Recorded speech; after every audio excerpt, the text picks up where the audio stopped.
স্বামীজি বলছেন, বড় হতে গেলে কোনো জাতির বা ব্যক্তির তিনটি জিনিসের দরকার। 1. সাধুতার শক্তিতে গভীর বিশ্বাস। 2. হিংসা ও সন্দিগ্ধ ভাবের একান্ত অভাব।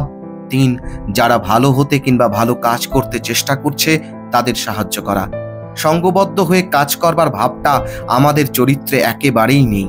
এটা যাতে আসে তার চেষ্টা করতে হবে। এটা করবার রহস্য হচ্ছে ঈর্ষার অভাব। সব সময় তোমার ভাইয়ের মতে মত দিতে প্রস্তুত থাকতে হবে। সব সময় যাতে মিলেমিশে শান্তভাবে কাজ হয় তার চেষ্টা করতে হবে।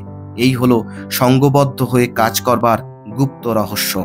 ইংরেজদের কাছ থেকে আজ্ঞামাত্র নেতার আদেশ পালন, ঈর্ষাহীনতা, অদম্য অধ্যবসায় ও নিজেতে অনন্ত বিশ্বাস স্থাপন করতে শেখা আমাদের পক্ষে বিশেষ দরকার।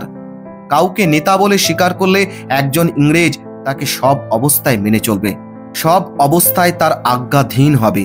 ভারতে সবাই নেতা হতে চায়, হুকুম তামিল করবার কেউ নেই। সকলেরই উচিত হুকুম করবার আগে হুকুম তামিল করতে শেখা। আমাদের ঈর্ষার অন্ত নেই। যতদিন না এই ঈর্ষা দেশ দূর হয় ততদিন একটা সমাজ সংহতি হতেই পারে না। ততদিন আমরা এই রকম ছত্রভঙ্গ হয়ে থাকব, কিছুই করতে পারবো না। আমি আশা করি আমাদের মধ্যে প্রত্যেকেরই একদিকে যেমন উদার ভাব, হৃদয়ের প্রসারতা আসবে, অপরদিকে তেমনি দৃঢ় নিষ্ঠা ও বিশ্বাস থাকবে। আমি চাই গোঁড়ার নিষ্ঠাটুকু ও তার সঙ্গে জড়বাদীর উদার ভাব। হৃদয় সমুদ্রের মতো গভীর অথচ আকাশের মতো প্রশস্ত হওয়া চাই। আমাদের পৃথিবীর সবচেয়ে উন্নতশীল জাতির মতো উন্নত হতে হবে।